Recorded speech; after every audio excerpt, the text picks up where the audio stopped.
Dua menteri era Jokowi, Bahlil dan Mahfud MD tampaknya memiliki perbedaan pandangan soal santernya tren tagar kabur aja dulu di media sosial. Menurut Bahlil, orang-orang yang meramaikan tagar kabur aja dulu patut dipertanyakan jiwa nasionalismenya. Dia menilai pihak tersebut seolah mencoreng perjuangan pahlawan merebut kemerdekaan Republik Indonesia. Sedangkan Mahfud menilai kemunculan tagar kabur aja dulu wajar semata jika masyarakat terus-menerus mendapat ketidakadilan di tanah air.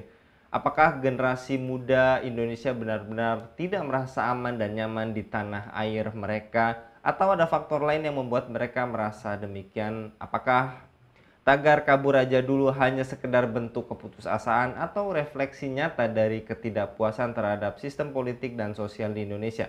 Untuk membahasnya kami terhubung dengan Bung Iwan Januar. Kita sapa terlebih dahulu. Assalamualaikum warahmatullahi wabarakatuh, Bung Iwan. Waalaikumsalam warahmatullahi wabarakatuh, Bung Anggi. Terkait tagar yang trending, Bung Iwan, kabur aja dulu merangkum keresahan generasi muda terhadap kondisi tanah air. Menurut Anda, Bung Iwan, apakah generasi muda Indonesia benar-benar tidak merasa aman dan nyaman di tanah air, atau ada faktor lain yang membuat mereka merasa demikian, Bung? Bung Anggi juga pemirsa kabar petang lain, banyak ya faktor yang memunculkan tagar kabur aja dulu yang trending topik selama beberapa hari ya di media sosial. Yang pertama memang masalah kesulitan mencari kerja. Jadi kita bisa membaca ada 10 juta Gen Z yang sampai hari ini mereka kesulitan untuk mendapat lapangan pekerjaan.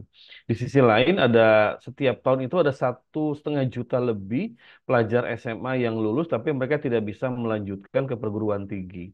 Ini dua faktor yang akhirnya mendorong tagar kabur aja dulu. Kenapa? Karena kemudian mereka mendapatkan info bahwa di luar negeri itu kesempatan untuk mendapatkan kerja itu jauh lebih mudah dari beberapa ini ya informasi ya. Yang pertama misalnya bahwa di luar negeri itu mereka tidak diperhatikan masalah usia. Sementara di tanah air ini masalah usia itu menjadi salah satu syarat ya diterima kerja. Selain masalah pengalaman juga usia. Jadi buat orang yang sudah mencapai usia 25 tahun ke atas, apalagi 30 tahun ke atas itu kayaknya sudah berat ya. Kecil peluang untuk bisa mendapatkan kerja. Yang kedua di luar negeri juga dari beberapa info yang kalau kita bisa baca, karena cukup banyak kemudian warga kita yang sudah kerja di luar negeri, mereka bikin video, mereka sampaikan ke tanah air bahwasanya di sana itu mencari kerja jauh lebih mudah, tentu dengan berbagai macam tantangan. Dan kemudian dari segi salary juga lebih besar dibandingkan dengan apa yang mereka bisa dapatkan di tanah air. Lalu yang berikutnya juga dari sisi kenyamanan dan imbal balik dari pajak yang mereka bayarkan. Betul di luar negeri itu pajak tinggi, tapi mereka juga cerita bahwa imbal balik dari pemerintah kepada para pembayar pajak itu juga dikatakan worth it lah. Misalnya dari sisi kemudian pelayanan kesehatan dan sebagainya, mereka menceritakan bahwa itu jauh lebih baik dibandingkan di tanah air yang pajaknya juga tinggi, tapi kemudian tidak mendapat imbal balik yang selayaknya sebagai seorang pembayar pajak. Itu beberapa poin yang menurut saya akhirnya mendorong tagar kabur aja dulu. Ini dan yang selanjutnya juga ini sebagai sebuah protes ya, sebetulnya protes yang menunjukkan bahwa pemerintah ini sudah gagal menciptakan iklim kerja yang aman dan nyaman karena tanah air itu sudahlah susah mencari kerja dari sisi salary-nya juga gaji juga ternyata tidak seperti yang diharapkan sementara beban hidup semakin tinggi ditambah lagi juga dari sisi keamanan karena sekarang banyak outsourcing ya, banyak kontrak, banyak anak-anak muda yang mereka kerja itu mereka tidak aman 5-6 tahun, 5-6 bukan tahun, 5-6 bulan ke depan belum tentu diperpanjang kontraknya. Karena tidak sedikit perusahaan yang mereka ogah untuk memperpanjang kontrak karyawan yang sudah ada karena khawatir nanti minta kenaikan gaji, maka mereka lebih memilih untuk kemudian memberhentikan yang lama lalu mengangkat yang baru. Ini yang menjadikan anak-anak muda kita, khususnya Gen Z, mereka merasa tidak aman dan tidak nyaman bekerja di dalam negeri, Bung Anggi. Ya. Jadi tagar kabur aja dulu juga merupakan refleksi nyata dari ketidakpuasan terhadap sistem politik serta sosial di negeri ini, Bung. Iya betul, yang paling banyak memang secara ekonomi ya, karena kita bicara tentang kebutuhan hidup. Ada 10 juta Gen Z itu mereka juga sebagian generasi sandwich yang harus memikul beban bukan cuman diri mereka, tapi juga keluarga mereka.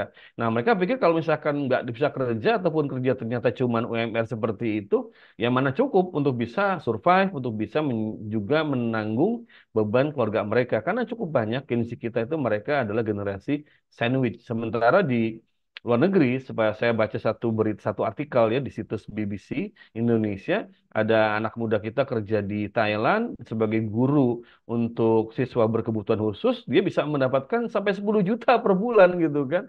Dan mereka dia cerita bisa kirim kemudian uang untuk keluarganya di tanah air, karena dia katakan saya juga sebagai seorang tulang punggung keluarga. Nah, sementara di Indonesia kan kayaknya mustahil ya ada guru bisa sampai mendapatkan gaji 10 juta per bulan, Bung Anggi. Itu lebih banyak memang ke faktor eh, untuk bisa survive dari ke dalam kebutuhan ekonomi. Yang berikutnya memang ada faktor politik karena melihat ketidakpuasan bagaimana rezim dari yang lalu atau yang sekarang terpilih justru malah menunjukkan keberpihakan pada oligarki dan tidak bisa lepas dari oligarki, Bung Anggi.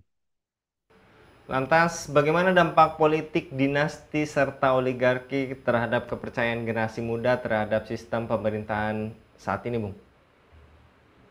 Ya, ini semakin menipis ya. Kalau misalkan rezim hari ini, Prabowo, dia tidak bisa memperlihatkan kepada publik, dia bisa lepas ya dari pengaruh Jokowi ya, maka makin lama tingkat kepercayaan pada publik itu akan semakin tipis. Oke lah, mungkin di survei, kan kita bisa membaca kemarin ada survei sangat tinggi 80% lebih, tapi kan publik bisa menilai bahwa survei seperti itu diragukan akurasinya, diragukan juga presisinya. Kok sampai kepuasan 80% lebih, sementara di tataran masyarakat mereka tidak mendapatkan kepuasan tadi.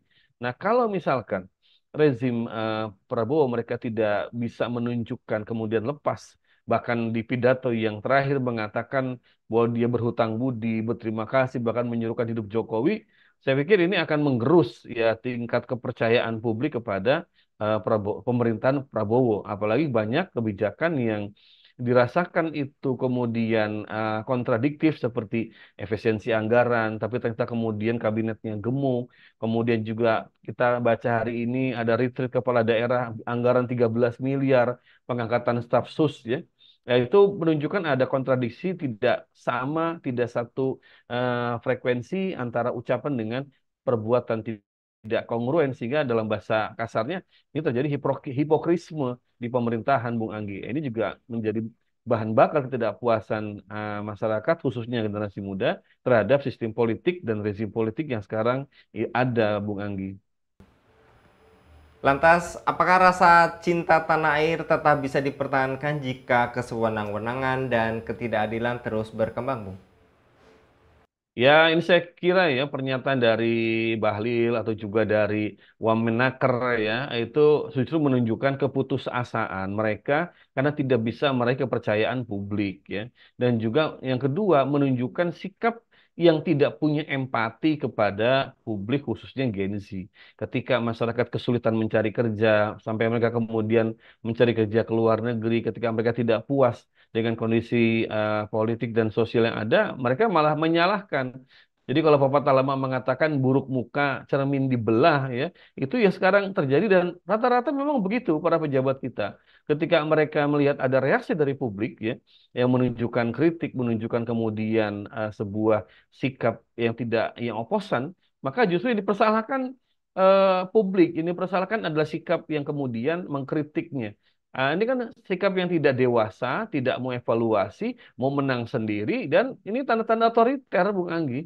Jadi kalau dikatakan tentang nasionalisme atau cinta tanah air begitu kan, harusnya mereka itu bercermin para pejabat tadi. Kalau betul mereka cinta kepada tanah air, cinta kepada rakyat, dan jangan lupa mereka itu dipilih oleh rakyat, mereka bisa punya jabatan karena rakyat, dan mereka pun digaji dari uang rakyat, mestinya mereka itu kemudian menunjukkan keberpihakan pada rakyat. Tapi dengan cara seperti ini justru mereka itulah yang justru memperlihatkan dengan vulgar sikap tidak cinta kepada tanah air dan sikap tidak cinta kepada rakyat, Bung Andi. Juga beberapa video yang Anda tampilkan pun demikian ya Bung, rasa cinta tanah air pun seharusnya dilambangkan oleh mereka-mereka sebagai pejabat publik. Lantas bagaimana Bung cara memperbaiki sistem yang dianggap tidak adil agar generasi muda merasa lebih dihargai dan tidak ternodai untuk kabur Bung? Secara filosofi ya, negara itu bonum publicum. Negara itu harus ada untuk mensejahterakan publik, bukan untuk kemudian mensejahterakan diri mereka sendiri, bukan untuk kemudian membuat puas para pengampu kekuasaan. Ini sekarang, bukan sekarang, dari dulu tuh selalu terjadi begitu. Jadi ketika bicara kemakmuran, maka yang lebih dulu makmur para pengampu kekuasaan. Jadi kita ini bukan bonum publicum, bukan negara yang menyenangkan dan memakmurkan publik, tapi malah negara yang memakmurkan para pejabatnya seperti itu. Nah, maka harus diubah dulu mindsetnya ya, bahwa pertama negara itu, pemerintah itu ada justru untuk berkhidmat pada rakyat, berkhidmat pada umat. Dengan apa? Dengan menjalankan aturan yang menunjukkan keberpihakan tadi. Nah, persoalannya adalah bahwa dalam sistem demokrasi ini, hal seperti itu sangat kecil akan terjadi. Karena biasanya kemudian pemimpin yang terpilih mereka tuh punya utang ya, baik itu utang budi maupun utang materi kepada para bohir politik. Jadi ketika mereka terpilih itu mereka akan berusaha sekuat tenaga untuk bisa mengembalikan utang budi atau utang materinya kepada para bohir-bohir tadi yang telah mengantarkan mereka ke tampuk kekuasaan. Jadi dalam demokrasi memang sulit, sangat sulit untuk kemudian menunjukkan pemerintah itu berpihak kepada rakyat di negara seperti Amerika Serikat, Inggris, ya, negara Prancis, negara yang sudah lebih mapan dalam sistem demokrasi, itu yang terjadi, Bung Anggi. Maka memang harus ada perubahan yang mendasar dan menyeluruh terhadap bangunan politik dan juga negara yang sekarang ini ada. Dan itu demokrasi memberikan harapan yang ya mengawang-awang untuk bisa dicapai, Bung Anggi. Jasa kalau Bung Iwan untuk pemaparannya pada kabar petang Baik, kali ini, semoga kita semakin lebih bijak lagi. Apalagi tadi rakyat harusnya memang dilayani oleh negara dan sebagai para pejabat publik, bukan kembali melontarkan kalimat-kalimat yang negatif yang mengatakan kau yang gelap dan lain sebagainya. Jasa kalau sekali lagi Bung Iwan untuk pemaparannya pada kabar petang Baik. kali ini. Demikian pemirsa Elava News, dukung dengan subscribe, share, dan like. Semoga menjadi kebaikan bagi kita semua di dunia dan di akhirat. Saya Anggi Suara diundur diri. Assalamualaikum warahmatullahi wabarakatuh.